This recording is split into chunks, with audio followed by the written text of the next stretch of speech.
My sister took everything I had, so I waited, planned, and took back what she'd never see coming. She wore my clothes, lived in my house, and drove the car our parents promised me, all while smiling like nothing happened. But deep down she knew what she did. She didn't steal with force. She stole with love. And I didn't fight back, not yet. I waited because the revenge I planned? She'd never see it coming. My name is Haley. I was the younger sister, the quiet one. The one who followed rules, stayed in line, and always tried to keep the peace. My older sister, Vanessa, was the opposite. Loud. Confident. Always the center of attention. And ever since we were kids, she made sure I stayed in her shadow. First, I thought it was just sibling rivalry. A little jealousy, maybe. But as we grew up, it became clear. Vanessa wasn't just competitive. She was cruel when no one was watching. Our family wasn't rich, but we were comfortable. My parents owned a small chain of furniture stores in Texas. Nothing fancy, but it paid the bills and kept food on the table. My dad had always said he wanted both his daughters to inherit the business equally. That we'd run it together one day. But things changed when Dad got sick. It started with late-night coughs and ended with hospital stays. Stage 4 lung cancer. He fought for a year, but it was a losing battle. He passed away just before my 25th birthday. After that, everything started to fall apart. Mom wasn't the same. She became distant, leaning more on Vanessa, trusting her judgment more than mine. I didn't understand it at first, but later I realized. Vanessa had been planting seeds for years, whispering in Mom's ear, telling her I wasn't ready, that I was too emotional, too soft, not strong enough to run a business. One day, I came home from my job at the store to find Vanessa sitting at Dad's old desk, the one he told me would be mine. She had changed the locks, removed my name from the employee schedule, and calmly handed me a severance letter like I was a stranger. "I think it's best if you step away for a while, Haley," she said, not even looking up. "Mom agrees. You need time to grieve." Grieve? I was grieving. But I was also being pushed out of my own family's business. I walked out of that office numb, the severance letter shaking in my hand. That night I cried harder than I ever had. But I didn't argue. I didn't fight. Not yet. Instead I started watching, listening, planning. Vanessa thought I was gone, out of the picture. But I was still legally part owner of the company. Dad had filed the paperwork just before he passed, splitting ownership 50-50 between us. Vanessa couldn't change that. She could move money, shift titles, even manipulate Mom. But she couldn't erase that one fact. And I knew exactly how to use it. I started gathering documents, old emails, bank records, company files. I even reconnected with a few of the employees Vanessa had fired or pushed out. They had stories about money being taken under the table, about employees being paid late, about Vanessa using company funds to pay for her vacations, her designer clothes, her fancy new car. I stayed silent for months. On the outside I was grieving, but on the inside I was building a case. One night I visited the house, the one Dad had promised to both of us. Vanessa was living there alone now, throwing parties and pretending she had built this life all by herself. I didn't ring the bell. I didn't walk in. I just stood across the street, watching the lights flicker in the windows, hearing the faint echo of music and laughter. That was the moment I decided. It wasn't enough to just expose her. I had to break her the way she broke me. Quietly. Strategically. She needed to feel what it was like to have everything, and then watch it slip through her fingers. The plan took time. I met with a lawyer, someone who had worked with our dad years ago. She couldn't believe what Vanessa had done. With the paperwork I provided, she built a case strong enough to shake the entire company. Next, I contacted an accountant. Forensic one. He started going through the books, tracing every dollar Vanessa had misused. And there were plenty. In just 4 months we had enough evidence to freeze the company's accounts. But I didn't pull the trigger. Not yet. I wanted to wait for the perfect moment. When Vanessa felt untouchable. When she was at the top of her world. And that moment came sooner than expected. Vanessa announced she was opening a new flagship store in downtown Dallas.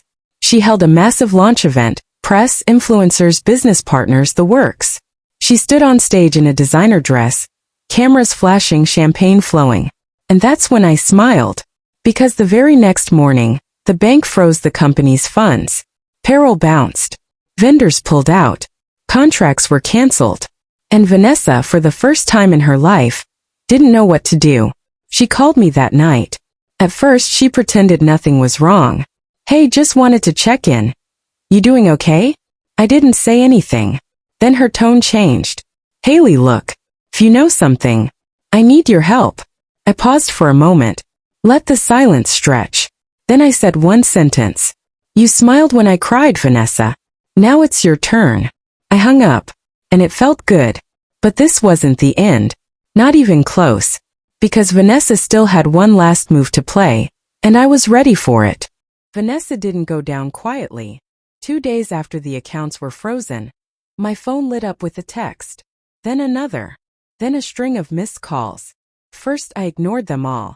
But eventually curiosity got the better of me. I opened her latest message. It read, "You made your point. Let's talk. Please." Funny how she suddenly wanted to talk. Months ago, when I stood outside our father's office with tears in my eyes, she never opened her mouth, never offered me a seat, never gave me a chance. But now she needed help. I didn't reply. Instead, I called my lawyer. Vanessa still held control of the daily operations, but her authority meant nothing without access to money. She couldn't pay suppliers, couldn't process orders, couldn't even keep the store lights on. Our lawyer filed a motion for a full audit of the company, and while that played out, I filed a petition for temporary management rights. Vanessa was served the very next day, right at the office. And that's when things started to turn ugly. She went on social media and posted some long fake sob story, claiming she was being attacked by family, that jealousy runs deep, and how betrayal hurts most when it comes from blood. Hundreds of people commented siding with her, calling her brave, calling me cruel. They didn't know the truth, but that was okay. I wasn't playing for likes. I was playing for justice. A week later, I walked into that same office where she had once handed me my severance letter. This time I had the key. She wasn't there, but her scent still lingered. That expensive perfume she loved so much. Her designer bag was sitting on the desk like it owned the room. I could almost hear her laugh echoing off the walls. But the power had shifted, and she knew it. By the end of the month, court orders gave me access to all company accounts. Vanessa was suspended from all management roles until the audit was complete. Her lawyer tried to argue it was an attack, that I was trying to sabotage her. But the documents I had, they told a different story. Money missing, personal charges billed as company expenses, bogus consulting fees paid to fake firms. Vanessa had been bleeding the business dry for years, ever since Dad got sick. Still, part of me hoped she'd come clean, apologize, sit down and admit that she got greedy, that she lost control. But she didn't. Instead, she filed a lawsuit against me, claiming I was the one stealing from her, that I forged the signatures, that I manipulated the books, that I lied. First it made me laugh, then it made me angry, but then it made me dig even deeper. I hired a second forensic accountant, one not tied to our family history, a neutral, clean expert. He spent weeks going through every line of every record. And what he found? Game over. Vanessa had created a fake employee account years ago, using the name of a former classmate from college. She'd been paying this employee for almost 2 years, and the money? Straight to a secret account under her name. The amount totaled over $130,000. I couldn't breathe when I read it. All that time she'd been living like a queen, off money our father trusted us to protect. I didn't go public. Not yet. I didn't post the evidence online. I didn't send it to news outlets. Instead, I printed every document and hand-delivered it to her lawyer's office. 3 hours later, she withdrew the lawsuit. But her silence wasn't an apology. It was fear. Fear of what I could do if I chose to. And that's when I realized I had already won. But I wasn't finished. Because no matter how much I tried to fix the business, my mom still hadn't spoken to me. Not once. It broke my heart more than anything Vanessa had done. I didn't blame Mom. Vanessa was clever. She'd always been able to twist stories, play the victim, wear that innocent smile that made people forget what she really was. But this time I needed Mom to see the truth. So I invited her to lunch. She came reluctantly, sitting stiffly at the table, her arms crossed, her face cold. I didn't waste time. I laid out the documents, showed her the accounts, the photos, the emails, and then I said one sentence. Mom, this is what she did. Not just to the company, but to me. Her hand shook as she picked up the papers. Her eyes moved slowly, scanning every page. By the time she looked up, her mascara had started to run. I didn't know, she whispered. I thought. I know, I said gently. She made you believe I wasn't ready. That I was the problem. But I was only quiet, not weak. She reached across the table and took my hand. And for the first time in years I saw her cry. It didn't fix everything. But it was a start. In the weeks that followed, Vanessa tried to save face. She told friends she was taking a break from the company, that she wanted to focus on herself. But the truth was her name was poison in the business world now. Suppliers dropped her. Banks flagged her accounts. Her perfect little empire had cracked. And through it all, I never raised my voice, never fought back publicly, because quiet revenge hits hardest. Vanessa still had one last piece to play though. She still had the house, our childhood home. The one with all the memories. The one Dad had promised would be passed down to both of us. And I knew she'd never give it up easily. But she didn't know what I was planning next. Vanessa didn't know I still had one card left to play. The house, our childhood home, was the only thing she had left. After all the lawsuits, the financial fallout, and the exposed lies, she'd lost everything else.